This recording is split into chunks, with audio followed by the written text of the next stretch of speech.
Hello everyone, welcome back to my YouTube channel. जैसा कि मैंने आप सभी को कहा था कि जो दिसंबर का पॉलिटिकल साइंस का जो यूजीसी नेट एग्ज़ाम होगा, उसके लिए मैं अपनी वीडियोस शेयर करता रहूँगा। तो आज से मैंने ये काम शुरू कर दिया है। सबसे पहले हम जो यूजीसी नेट एग्ज़ाम का जो सिलेबस है, उसको अच्छे से डिस्कस करेंगे ताकि आपकी एक बेसिक सी अंडरस्टैंडिंग बन जाए सिलेबस को लेकर और आप अपनी तैयारी शुरू कर लें। तो सबसे पहले जो ये हमारा पॉलिटिकल साइंस का जो सिलेबस है इसमें 10 यूनिट्स है और आपको सभी यूनिट्स को अच्छे से पढ़ के एग्ज़ाम अटेम्प्ट करना है क्योंकि हर एक यूनिट की अपनी अपनी इम्पोर्टेंस है। तो आप किसी भी यूनिट को इग्नोर ना करें, 10 की 10 यूनिट्स को अच्छे से कवर करें और उसकी एक बेसिक अंडरस्टैंडिंग बना लें। तो उसकी शुरुआत आज से होगी। आपकी जो पॉलिटिकल साइंस का जो सिलेबस है उसको समझने की कोशिश करेंगे हम यहाँ पे और कैसे उसको टैकल करना है, इस वीडियो में उस बारे में पढ़ेंगे। तो सबसे पहले जो हमारा सिलेबस है उसमें जो फर्स्ट यूनिट है वो पॉलिटिकल थ्योरी है। पॉलिटिकल थ्योरी का एक सिंपल सा मीनिंग है a systematic knowledge about political phenomena. किसी भी राजनीतिक घटना के बारे में सिस्टमैटिक नॉलेज ही पॉलिटिकल थ्योरी है। उसमें जो पॉलिटिकल थ्योरी है इसे हम दो पार्ट्स में स्टडी करते हैं। एक कंसेप्ट हो गया और एक दूसरे में पॉलिटिकल ट्रेडिशन और आइडियोलॉजीज के बारे में हम स्टडी करते हैं।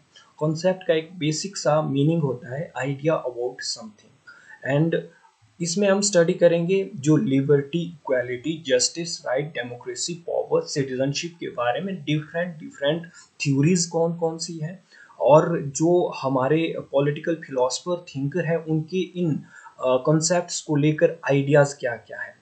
तो हमारा कॉन्सेप्ट से क्लियर हो गया कि idea about something it means liberty के बारे में डिफरेंट डिफरेंट थिंकर्स के क्या क्या आइडियाज़ हैं। और साथ में मैं आप सभी को ये सुजेस्ट करूँगा कि आप सबसे पहले जो लिबर्टी, इक्वालिटी, जस्टिस जैसी ये कॉन्सेप्ट है, इनका एक बेसिक सा मीनिंग तैयार कर लें कि लिबर्टी क्या होगी, इक्वालिटी क्या है, जस्टिस क्या है, पॉजिटिव लिबर्टी क्या है, नेगेटिव लिबर्टी क्या है। जैसे कि अभी भी जो अभी यूजीसी नेट का एग्ज़ाम हुआ था उसमें रूसो का इक्वालिटी को लेकर विचार पूछा गया था कि रूसो के अकॉर्डिंग इक्वालिटी कितने प्रकार की होती है। तो उसका आंसर था कि एक कन्वेंशनल इक्वालिटी होती है और एक नेचुरल इक्वालिटी होती है। तो आप ऐसे क्वेश्चंस को टैकल करने में काफ़ी सफल होंगे। दूसरा आता है पॉलिटिकल आइडियोलॉजीज। आइडियोलॉजी का मीनिंग हम लेते हैं ए सेट ऑफ आइडिया और ए साइंस ऑफ आइडिया इसके रूप में। तो इसके अकॉर्डिंग आपको liberalism, conservatism, socialism, Marxism, feminism, ecologism, multiculturalism, post modernism, इसमें मैं आपको एडवाइस करूंगा कि सबसे पहले आप जो ये आइडियोलॉजीज है इनका बेसिक कोर थीम को जान लो कि लिबरलिज्म लिबर्टी की बात करता है, कंजर्वेटिज्म जो हमारे ट्रेडिशन है उनको डिफेंस करता है और सोशलिज्म इक्वालिटी की ज़्यादा बात करता है, मार्क्सिज्म रेवोल्यूशन, इक्वालिटी, एलियनेशन जैसी थ्योरीज पे बात करता है, हिस्टोरिकल मटेरियलिज्म की बात करता है, क्लास स्ट्रगल की बात करता है। ऐसी जो कोर थीम्स हैं इनकी, इनको जान लेना है। जैसे फेमिनिज्म डिफरेंसेस एंड इक्वालिटी की बात करेंगे, इकोलॉजिज्म इकोलॉजी की बात करेंगे, उसकी प्रोटेक्शन की बात करेंगे, मल्टीकल्चरिज्म कल्चरल जो डाइवर्सिटी है उसको प्रोटेक्ट करने की बात करेंगे, माइनॉरिटी राइट्स की बात करेंगे, पोस्ट मॉडर्निज्म जो एब्सोल्यूट ट्रुथ को चैलेंज करते हैं और डिस्कोर्स डिकंस्ट्रक्शन के बारे में ज़्यादा बात करते हैं। आपको इस अप्रोच में सबसे पहले इनके मीनिंग्स को अच्छे से जान लेना है। तो फर्स्ट यूनिट में इतना ही आपको स्टडी करना है। अगर आप इन जो आइडियोलॉजीज और कॉन्सेप्ट को अच्छे से क्लियर करेंगे, इनका एक बेसिक सा मीनिंग अच्छे से जान लेंगे, तो आप काफ़ी क्वेश्चंस को टैकल करने में काफ़ी आपको इससे काफ़ी हेल्प मिलेगी। जो सेकंड यूनिट है वो पॉलिटिकल थॉट है। इसमें हम स्पेसिफिकली एक थिंकर के थॉट को पढ़ते हैं। जैसे प्लेटो के हम स्टेट को लेकर क्या थॉट है, जस्टिस को लेकर क्या थॉट है, इसके बारे में इसमें ज़्यादा पढ़ते हैं। तो हमारे जो पॉलिटिकल साइंस के सिलेबस में जो वेस्टर्न पॉलिटिकल थॉट में आपको कन्फ्यूशियस जो चाइनीज़ टीचर एंड फिलोसफर थे उनके बारे में पढ़ना होगा। एरिस्टोटल, प्लेटो के बारे में आपको पढ़ना होगा। मैकियावेली जो फर्स्ट मॉडर्न पॉलिटिकल थिंकर थे उनके बारे में आपको स्टडी करना होगा। हॉवर्ड लॉक रूसो जो कॉन्ट्रैक्चुअलिस्ट थिंकर थे जिन्होंने डिवाइन थ्योरी को चैलेंज किया था, उनके बारे में आपको पढ़ना है। हेगल जो स्टेट को ज़्यादा प्रेफर करता है, एब्सोल्यूट राइट्स को प्रेफर करता है, उसके बारे में आपको पढ़ना है। मैरी वॉलेंस्टोनक्राफ्ट जो फर्स्ट फेमिनिस्ट थिंकर थी, a vindication of right of women उनकी एक फेमस रचना है, उसके बारे में आपको पढ़ना है। John Stuart Mill, Karl Marx, Gramsci, Hannah Arendt, Frank Fanon, Mao Zedong, John Rawls, इन विचारकों के जो मेजर आपने सबसे पहले जो इनके मेजर थॉट्स हैं उनको स्टडी करना है। इससे आपको काफ़ी हेल्प मिलेगी, एक बेसिक सी अंडरस्टैंडिंग आपकी इस यूनिट को लेकर बनेगी। जैसे जॉन स्टुअर्ट मिल ने यूटिलिटेरियनिज्म की क्रिटिसिज्म किया था, उसमें इसमें इसने जो प्लेजर है उन्हें क्वालिटेटिव और क्वांटिटेटिव में डिवाइड किया था। एक्शन, फ्रीडम ऑफ एक्शन को इसने self regarding action, other regarding action में डिवाइड किया था। तो एक ऐसी बेसिक अंडरस्टैंडिंग आपने बनानी है। जैसे ग्रामशी आपको आइडियोलॉजी पे ज़्यादा फोकस करेगा। हन्ना अरेंटा ने रेवोल्यूशन पर काफ़ी विचार दिए, टोटलिटेरियनिज्म पर विचार दिए हैं। फ्रैंक फैनोन ने जो कॉलोनियलिज्म के अगेंस्ट काफ़ी क्रिटिसिज्म किया है। माओ जेडुंग ने जैसे कल्चरल रेवोल्यूशन की बात की। जॉन रॉल्स ने प्रोसीजरल जस्टिस, डिस्ट्रीब्यूटिव जस्टिस की बात की थी। तो ऐसे आपने एक ओवरव्यू इसका लेके रखना है। फर्दर जो इंडियन पॉलिटिकल थॉट है उसमें भी आपको डिफरेंट पॉलिटिकल जो इंडियन पॉलिटिकल थिंकर हैं उनके बारे में स्टडी करना है। धर्मशास्त्र में आप मनुस्मृति के बारे में पढ़ेंगे।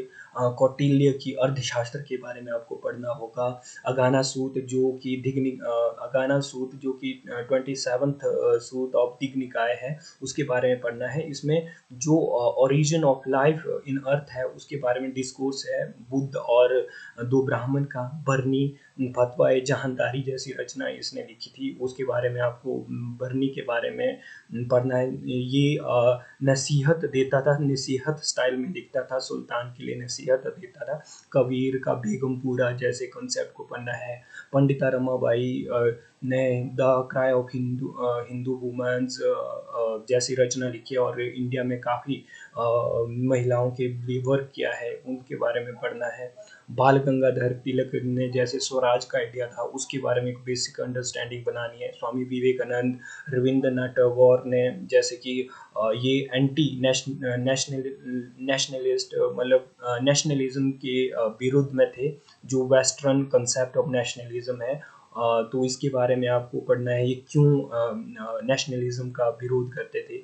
महात्मा गांधी जो इंडिया के फादर ऑफ नेशन है, उनके जो अहिंसा है, ट्रस्टीशिप थ्योरीज है, उनके बारे में, सत्याग्रह के बारे में पढ़ना है। श्री अरबिंदो घोष के, पेरियार के, मोहम्मद इकबाल के जो उन्होंने खुद का आइडिया दिया था उसके बारे में पढ़ना है। एम.एन. रॉय के बारे में पढ़ना है।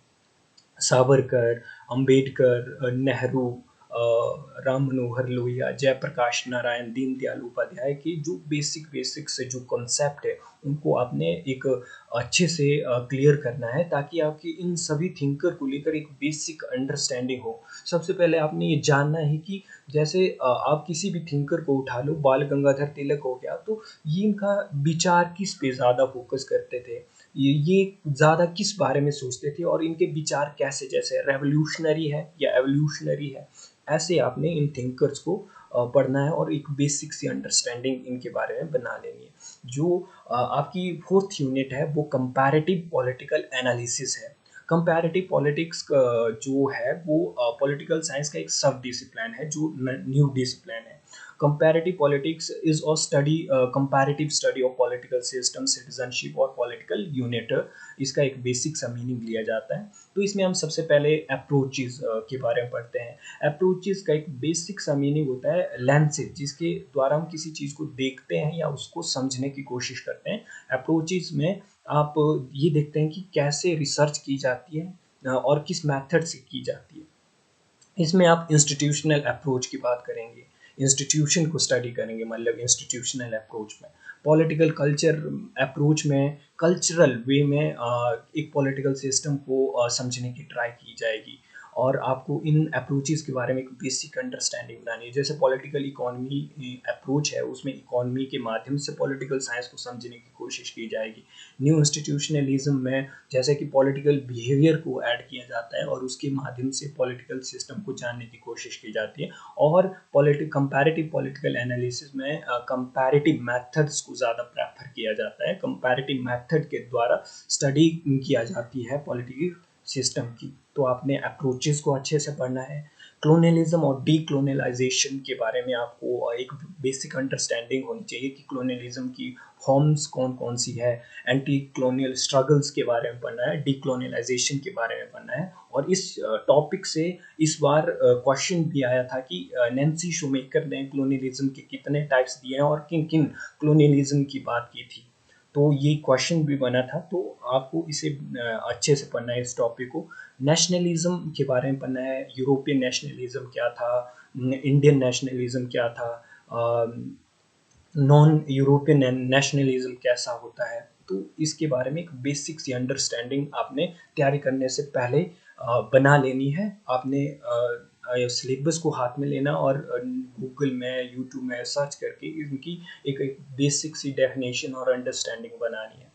नेक्स्ट आपकी स्टेट थ्योरीज पे बात करेंगे, मतलब स्टेट को स्टडी करेंगे। डिबेट जो स्टेट को लेकर, जो कैपिटलिस्ट स्टेट है उसको लेकर डिबेट क्या है, सोशलिस्ट सोसाइटी में स्टेट कैसा होता है, ग्लोबलाइजेशन में नेशन स्टेट की क्या भूमिका है, वेलफेयर स्टेट क्या है, पोस्ट कॉलोनियल स्टेट कैसा है, इसके बारे में आप कंपैरेटिव पॉलिटिक्स में स्टडी करते हैं।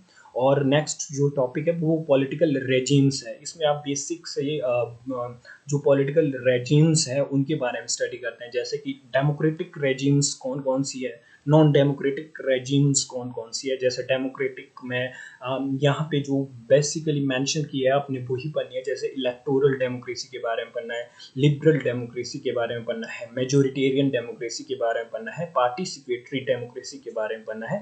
और जो नॉन डेमोक्रेटिक रेजिम आएगी उसमें आपने पैट्रिमोनियलिज्म डेमोक्रेसी के पैट्रिमोनियलिज्म के बारे में पढ़ना है, ब्यूरोक्रेटिक अथॉरिटेरियनिज्म जो रेजिम है उसके बारे में पढ़ना है, मिलिट्री डिक्टेटरशिप के बारे में पढ़ना है, टोटलिटेरियनिज्म फासिस्ट जो रेजिम है उनके बारे में पढ़ना है आपने। नेक्स्ट जो टॉपिक है उसमें आपने सबसे पहले तो मतलब कॉन्स्टिट्यूशन का मीनिंग जानना है, कॉन्स्टिट्यूशनलिज्म का मीनिंग जानना है, इसमें डिफरेंसेस पता करने हैं। और उसके बाद आपने फॉर्म्स ऑफ कॉन्स्टिट्यूशन के बारे में पढ़ना है, रूल ऑफ लॉ क्या होता है, जुडिशियल इंडिपेंडेंस क्या होती है, लिबरल कॉन्स्टिट्यूशनलिज्म क्या है उसके बारे में स्टडी करना है, emergence of power and crisis of constitutionalism के बारे में पढ़ना है। नेक्स्ट जो टॉपिक होगा वो डेमोक्रेटाइजेशन पे होगा, उसमें आपने डेमोक्रेटिक ट्रेडिशन के ट्रांजिशन के बारे में पढ़ना है और कंसोलिडेशन के बारे में पढ़ना है। और नेक्स्ट जो टॉपिक है वो डेवलपमेंट का टॉपिक है, और इससे बहुत क्वेश्चन आते हैं। डेवलपमेंट मॉडर्नाइजेशन से टॉपिक्स आते हैं, अंडर डेवलपमेंट क्या होती है, मॉडर्नाइजेशन क्या है, डिपेंडेंसी की थ्योरी क्या है, बोर्ड सिस्टम थ्योरी क्या है, वॉलेंस्ट्रीन ने इसमें ज़्यादा वर्क किया था। डेवलपमेंटल एंड डेमोक्रेसी क्या है।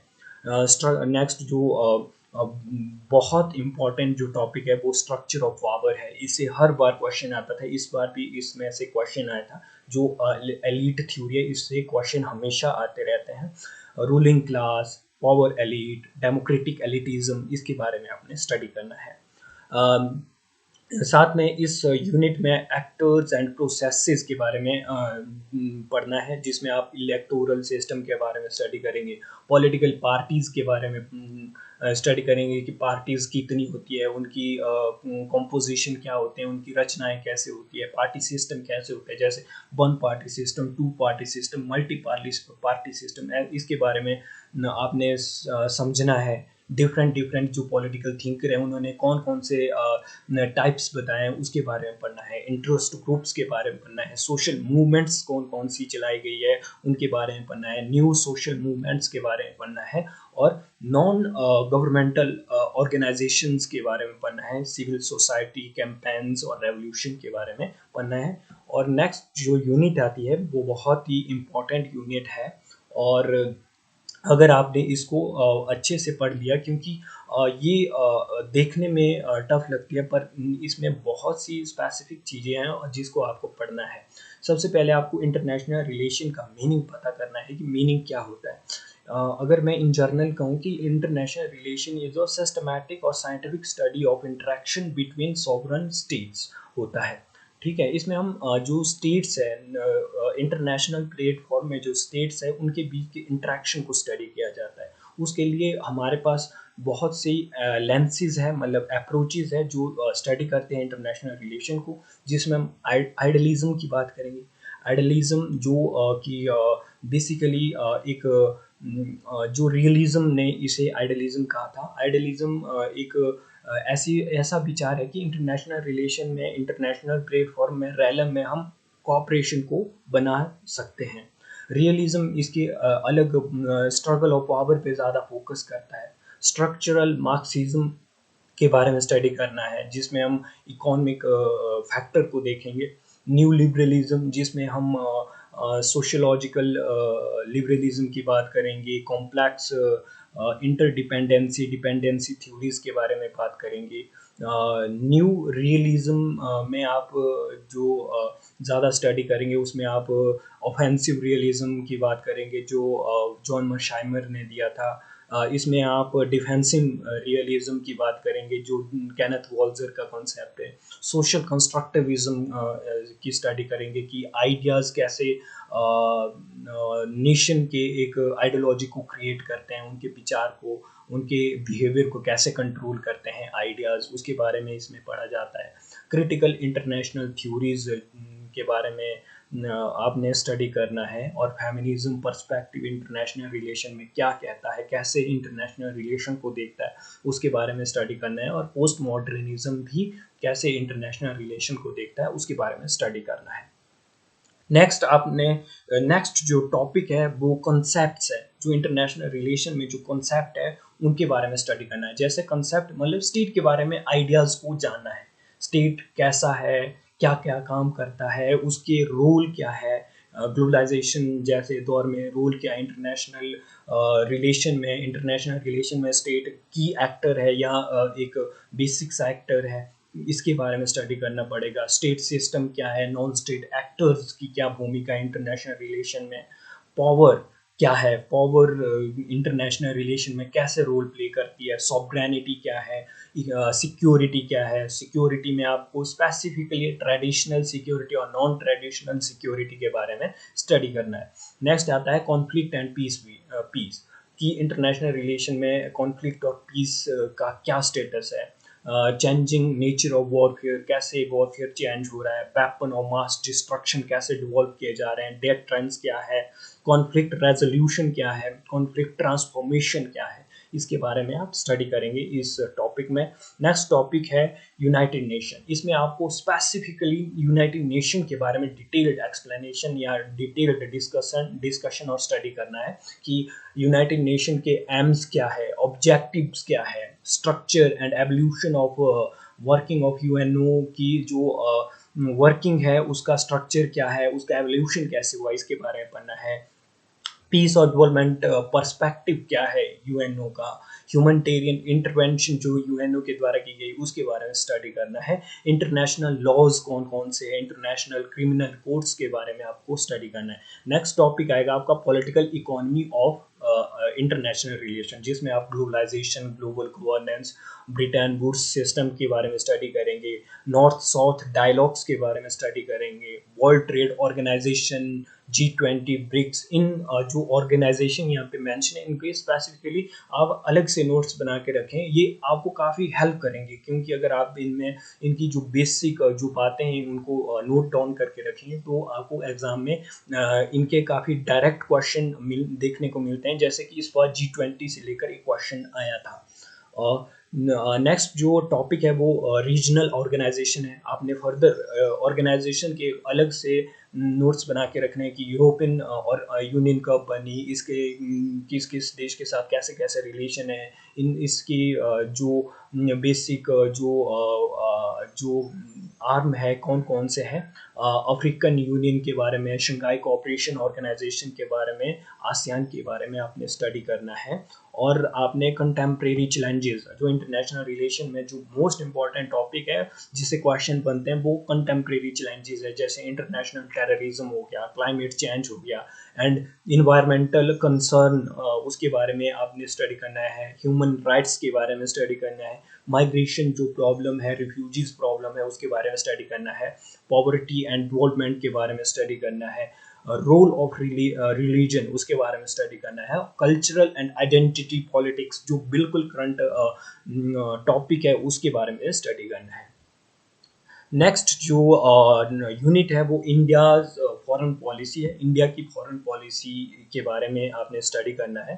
फॉरेन पॉलिसी का बेसिक मीनिंग है कि कैसे इंडिया अपने इंटरनेशनल रिलेशन को कंडक्ट करता है, किसके माध्यम से करता है, जिसको फॉरेन पॉलिसी कहा जाता है। कि फॉरेन पॉलिसीज़ के क्या क्या प्रिंसिपल्स है, क्या क्या इंडियन फॉरेन पॉलिसी में डेवलपमेंट हो रही है, तो इसके बारे में आपको स्टडी करना होता है, जिसमें आप फर्स्ट जो टॉपिक देखेंगे वो perspective on India's foreign policy. जो इंडिया की फॉरेन पॉलिसी है उसके बारे में पर्सपेक्टिव क्या क्या है, उसके बारे में स्टडी करना है। जैसे इसमें आप देखेंगे कि India's identity as post colonial development rising power and as emerging political economy, इसके बारे में आप स्टडी करेंगे। Continuity and change in India's foreign policy, Indian जो फॉरेन पॉलिसी है उसमें कंटिन्यूटी कैसे है और वो चेंज कैसे हो रही है, इसके बारे में आपने स्टडी करना है। जिसमें आपने जो सब टाइटल है, जैसे कि यहाँ पे प्रिंसिपल और डिटर्मिनेंट्स के बारे में आप स्टडी करेंगे कि जो मोस्ट इम्पॉर्टेंट टॉपिक है कि जो इंडिया की फॉरेन पॉलिसी है उसके प्रिंसिपल क्या है, उसके डिटर्मिनेंट्स क्या है। नॉन अलाइनमेंट मूवमेंट जो था उसके बारे में आपको डिटेल्ड और डिस्क्रिप्टिव स्टडी करनी है। हिस्टोरिकल बैकग्राउंड क्या है नॉन अलाइन मूवमेंट का, जो कि एक कोर है हमारी फॉरेन पॉलिसी का, उसकी रेलेवेंस क्या है प्रेजेंट टाइम में, ऑफ एंड जो इंडियन न्यूक्लियर पॉलिसी है उस वो कैसी है। देन आप इंडियन फॉरेन पॉलिसी में स्टडी करेंगे India's relation with major power, जो मेजर वर्ल्ड की मेजर पावर्स हैं उनके साथ भारत के कैसे रिलेशन है। जैसे आप स्पेसिफिकली इंडिया यूएसए रिलेशनशिप को स्टडी करेंगे, इंडिया के रशिया के साथ स्टडी करेंगे। इसमें आप देखेंगे कि उनके बीच में कैसे कैसे कॉपरेशन किया जा रहा है, पॉलिटिकल लेवल पे, इकोनॉमिक लेवल पे, डिफेंस लेवल पे, और डिफरेंट डिफरेंट जो इनके बीच में समझौते हो रहे हैं उनके बारे में स्टडी करना बहुत ज़रूरी है।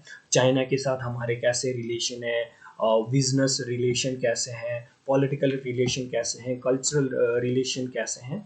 और नेक्स्ट जो टॉपिक है वो है India's engagement with multipolar world. इसमें आप स्टडी करेंगे कि इंडिया का रिलेशन यूरोपियन यूनियन के साथ कैसा है, ब्रिक्स के साथ इंडिया के कैसे कैसे रिलेशन है, ASEAN, Shanghai Cooperation Organisation, African Union, Southern African Development Community, Gulf Cooperation Council के साथ हमारे कैसे कैसे रिलेशन है। अब जो नेक्स्ट टॉपिक है कि नेबरहुड के साथ हमारे कैसे रिलेशन है, जैसे सार्क जो ऑर्गेनाइजेशन है उसके साथ हमारे कैसे रिलेशन है। गुजराल डॉक्ट्रिन जो स्पेसिफिकली यहाँ पे क्वेश्चन बनता है यहाँ से कि गुजराल डॉक्ट्रिन्स के कौन कौन से प्रिंसिपल है, कौन कौन से नहीं है, ऐसा क्वेश्चन बनता है। Look east policy, act east policy, look west policy, इसके बारे में आपको ज़रूर पढ़ के जाना है क्योंकि यहाँ से काफ़ी बार डायरेक्ट क्वेश्चंस बने हैं। India's negotiation strategy in international regimes, जो इंटरनेशनल रेजिम्स है उनके साथ इंडियाज़ की नेगोशिएशन स्ट्रेटजी क्या है। जैसे यूनाइटेड नेशन के साथ हमारी स्ट्रेटजी कैसी है, वर्ल्ड ट्रेड ऑर्गेनाइजेशन के साथ हमारी नेगोशिएशन स्ट्रेटजी क्या है, मॉनेटरी IMF के साथ हमारी नेगोशिएशन स्ट्रेटजी कैसी है, इंटर गवर्नमेंटल पैनल और क्लाइमेट चेंज, इसके बारे में आपको स्टडी करना है। देन जो नेक्स्ट टॉपिक है वो कंटेम्प्रेरी चैलेंजेस है, जिसमें आप मैरीटाइम सिक्योरिटी की भी बात करेंगे, एनर्जी सिक्योरिटी की स्टडी करेंगे, environmental security, migrant and refugees के बारे में स्टडी करना पड़ेगा आपको, वाटर रिसोर्सेज के बारे में, इंटरनेशनल टेररिज्म और साइबर सिक्योरिटी के बारे में स्टडी करना पड़ेगा।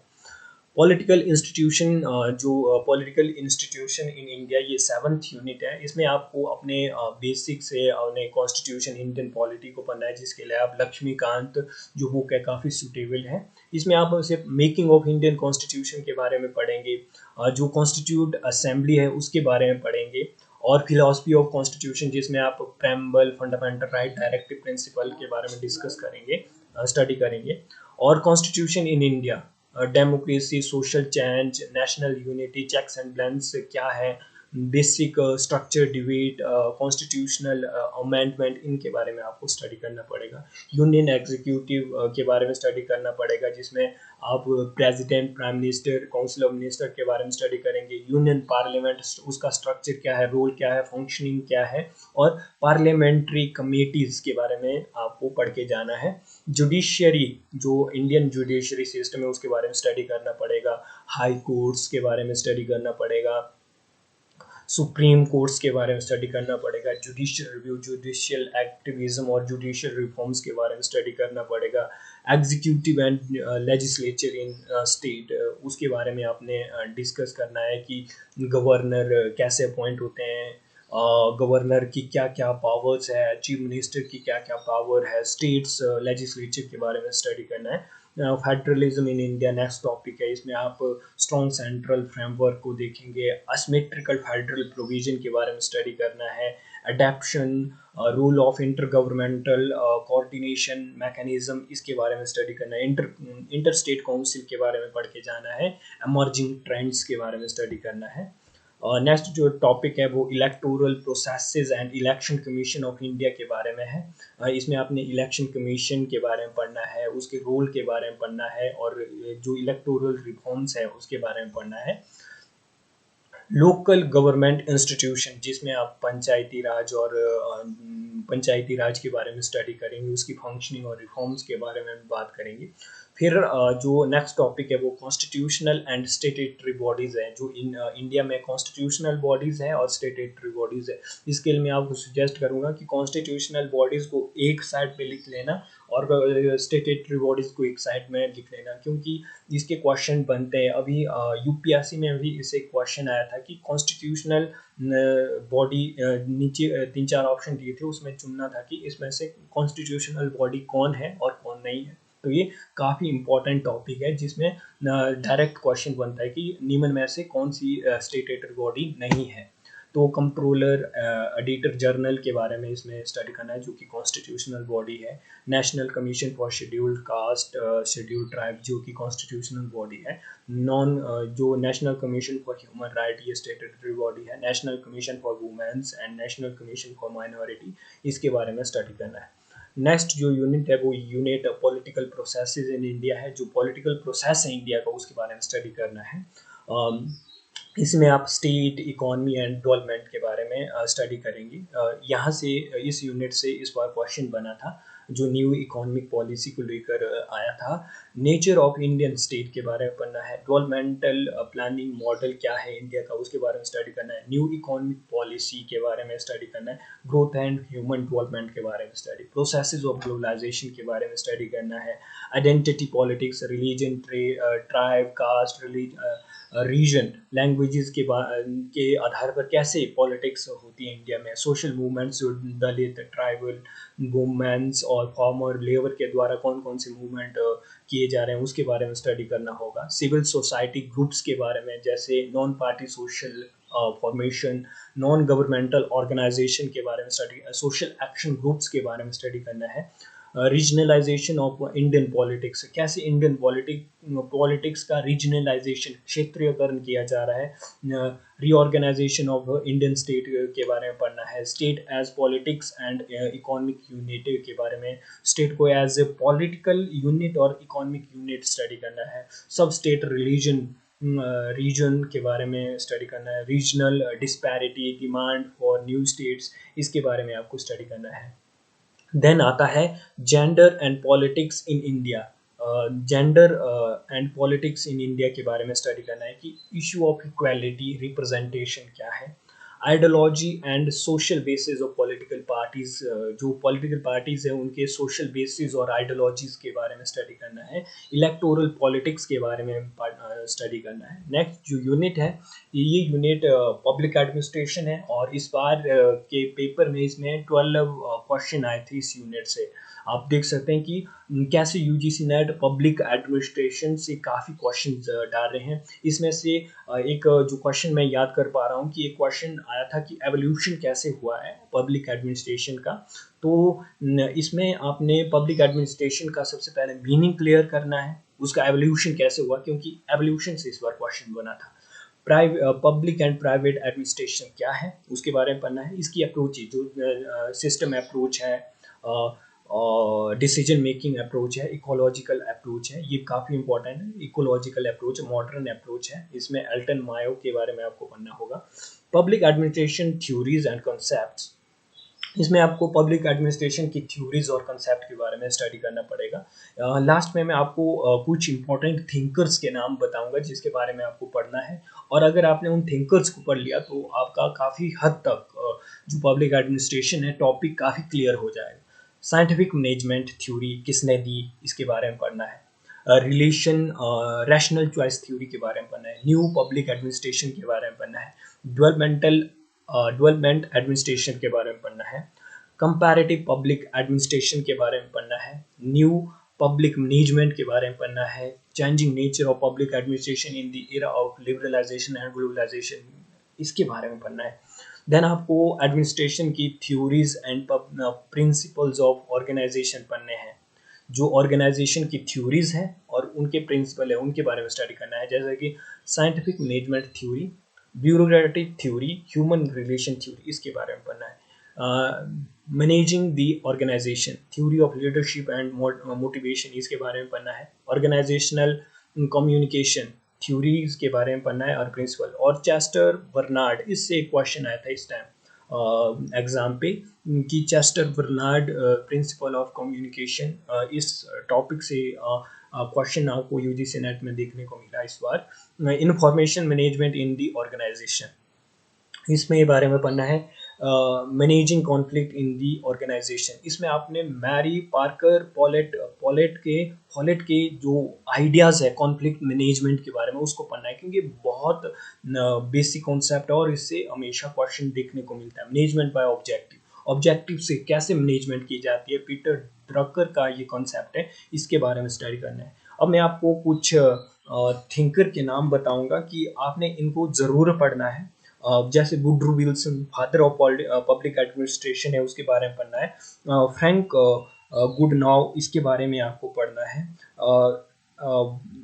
एल डी वाइट एक पॉलिटिकल थिंकर है, पब्लिक एडमिनिस्ट्रेशन के थिंकर है, उसके बारे में पढ़ना है। हेनरी फ्योल, जिन्होंने 14 प्रिंसिपल और मैनेजमेंट दिया था और फादर ऑफ मॉडर्न मैनेजमेंट इन्हें कहा जाता है, इनके बारे में आपने स्टडी करना है। विलियम बेलोवी पब्लिक एडमिनिस्ट्रेशन के थिंकर है, इनके बारे में आपने पढ़ के जाना है।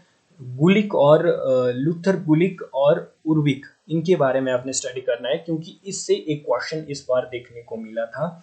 और एफ डब्ल्यू टेलर के बारे में भी आपने पढ़ के जाना है, क्योंकि इनको फादर ऑफ साइंटिफिक मैनेजमेंट कहा जाता है। और आपने जो नेक्स्ट है, आपने मैक्स वेबर के ब्यूरोक्रेटिक थ्योरी के बारे में पढ़ के जाना है। मैक्स वेबर मतलब जो एक बेसिक सा थिंकर है। एल्टन मायो के बारे में पढ़ के जाना है, इन्हें ह्यूमन रिलेशन थ्योरी के फादर कहा जाता है। और आपने हार्वर्ड साइमन की बाउंड रैशनैलिटी जैसे कॉन्सेप्ट को काफ़ी ध्यान से पढ़ के जाना है। रिग्स, जिन्हें father of comparative public administration कहा जाता है, और इन्होंने प्रिज्मेटिक कॉन्सेप्ट दिया था।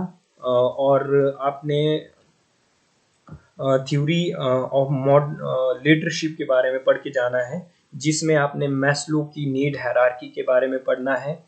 और आपने चेस्टर बर्नार्ड के कम्युनिकेशन जो उनका कॉन्सेप्ट है उसके बारे में पढ़ना है, उससे इस बार भी क्वेश्चन आया था। और आपने मैरी पार्कर पॉलेट के जो कॉन्फ्लिक्ट मैनेजमेंट की थ्योरी है उसको पढ़ के जाना है। पीटर पीटर ड्रकर जो आपने मैनेजमेंट बाय ऑब्जेक्टिव है उसके जो टॉपिक है उसको भी पढ़ के जाना है। ये कुछ थिंकर थे, अगर इन्होंने आप इनको अच्छे से क्लियर कर लेते हैं तो आपका पब्लिक एडमिनिस्ट्रेशन की यूनिट काफ़ी हद तक कंप्लीट हो जाती है। नेक्स्ट जो लास्ट यूनिट है वो है governance and public policy in India. India में पब्लिक पॉलिसीज़ क्या क्या है, गवर्नेंस कैसी, ठीक है, इसके बारे में स्टडी करना है। इसमें आप गवर्नेंस का मीनिंग वगैरह आप अच्छे से क्लियर करें। गुड गवर्नेंस क्या होती है, डेमोक्रेटिक गवर्नेंस कैसी होती है, रोल ऑफ स्टेट क्या है गवर्नेंस में, उसको पढ़ना है। सिविल सोसाइटी एंड इंडिविजुअल्स को पढ़ना है गवर्नेंस में। अकाउंटेबिलिटी एंड कंट्रोल, इसके बारे में आपने स्टडी करना है। Institutional mechanism for checks and balances क्या क्या है इंडिया में। लेजिस्लेटिव कंट्रोल ओवर एग्जीक्यूटिव, इसके बारे में स्टडी करना है, कैसे लेजिस्लेटिव कंट्रोल करता है एग्जीक्यूटिव को। Administrative and budgetary control, administrative and budget के माध्यम से कैसे कंट्रोल होता है। Control through parliamentary committees, parliamentary committee से कैसे कंट्रोल होता है। Judicial control over legislature and executive, इसके बारे में स्टडी करना है। एडमिनिस्ट्रेटिव कल्चर क्या है, करप्शन एंड एडमिनिस्ट्रेटिव रिफॉर्म्स के बारे में स्टडी करना है। नेक्स्ट जो टॉपिक है वो institutional mechanism for good governance. Institutional mechanism for good governance के लिए क्या इंस्टीट्यूशनल मैकेनिज्म है उसके बारे में स्टडी करना है। जैसे कि इसमें आप देखेंगे राइट टू इंफॉर्मेशन, एक बहुत इंपॉर्टेंट टॉपिक है जिसको आपने पढ़ के जाना है। कंज्यूमर प्रोटेक्शन एक्ट, इसके बारे में आपने पढ़ के जाना है। सिटीजन चार्टर, इसके बारे में पढ़ के जाना है, इससे भी क्वेश्चन आते हैं। ग्रीवियंस रिड्रेस सिस्टम, ओम बोर्ड मोस, लोकपाल, लोकायुक्त फेवरेट टॉपिक्स हैं ये यूजीसी नेट के, जैसे क्वेश्चन आते हैं। ग्रास रूट गवर्नेंस, इसके बारे में स्टडी करना है आपने कि पंचायती राज इंस्टीट्यूशन उनकी फंक्शनिंग क्या है, कैसे वर्क करते हैं, कैसे एग्जिस्टेंस में आए, उसके बारे में आपने स्टडी करना है। प्लानिंग एंड डेवलपमेंट, इसके बारे में इंडिया में प्लानिंग कैसे होती है, डेवलपमेंटल प्लानिंग कैसे होती है। डिसेंट्रलाइज्ड प्लानिंग के बारे में पढ़ना है। प्लानिंग फॉर डेवलपमेंट, डेवलपमेंट के लिए प्लानिंग, इसके बारे में स्टडी करना है कि कौन कौन सी प्लानिंग्स की जा रही है।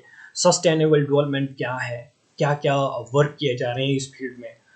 पार्टिसिपेटरी डेवलपमेंट क्या है, ई गवर्नेंस क्या है, नीति आयोग की फंक्शनिंग क्या है, कॉम्पोजिशन क्या है, क्या काम करता है। Public policy as an instrument of socio economic development, जो पब्लिक पॉलिसी, जो नेक्स्ट टॉपिक है वो कि पब्लिक पॉलिसी एक इंस्ट्रूमेंट है सोशियो इकोनॉमिक डेवलपमेंट का। इसके बारे में आपने स्टडी करना है कि public policies with special reference to housing, housing को लेकर कैसी कैसी पब्लिक पॉलिसीज हैं।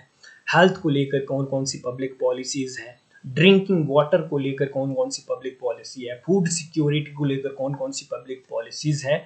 और मनरेगा, NHRM, RTA, RTE के बारे में आपने पढ़ना है। Monitoring and evolution of public policy, कि मॉनिटर कैसे किया जाता है पब्लिक पॉलिसी को और एवोल्यूशन कैसे होता है। इसमें आप mechanism of making governance process accountable, जो गवर्नेंस का प्रोसेस है उसको अकाउंटेबल कैसे बनाया जाता है। जन सुनवाई, सोशल अदालत, इनके बारे में आपने स्टडी करना है। ये आपका जो पूरा सिलेबस था पॉलिटिकल साइंस का, जो आपने प्रिपेयर करना है दिसंबर तक। और मैं पूरी कोशिश करूँगा कि इस पूरे सिलेबस को मैं दिसंबर तक कंप्लीट करूँ। तो आप मेरे चैनल को सब्सक्राइब करके रखें ताकि आप जल्दी से जल्दी अपनी तैयारी को अच्छे से शुरू कर सकें, मतलब अपनी तैयारी को काफ़ी अच्छी स्टेज तक ले जा सकें। अगर आप मेरी वीडियोस को देखते रहेंगे तो आपको एक बेसिक सी अंडरस्टैंडिंग मिलेगी टॉपिक्स को लेकर, और बाद में आप अपनी फाइंडिंग कर सकते हैं डिफरेंट रिसोर्सेज से। और इससे पहले मेरी एक वीडियो आई थी जिसमें मैंने काफ़ी रिसोर्सेज के बारे में बात की थी, तो आप उन सोर्सेज का यूज़ कर सकते हैं इन टॉपिक्स को वहाँ पे ढूंढने का, क्योंकि सबसे पहले तो मुझे लगता है कि आपको इस सिलेबस को पढ़ लेना है और उसके बाद इसकी एक बेसिक सी डेफिनेशन और अंडरस्टैंडिंग बना के लेनी है और उसके बाद अपनी तैयारी को अच्छे से शुरू करना है। डिफरेंट डिफरेंट रिसोर्सेज से गो थ्रू होना है और वहाँ से उन टॉपिक्स को पढ़ के एक नोट्स बना लेने हैं, ताकि आपको लास्ट में कोई दिक्कत ना हो और आपकी तैयारी अच्छे से हो पाए। और थैंक यू। आई होप आपको ये वीडियो पसंद आई होगी। मिलते हैं आगे की वीडियोस और I will try to upload next video as soon as possible. तब तक के लिए थैंक यू।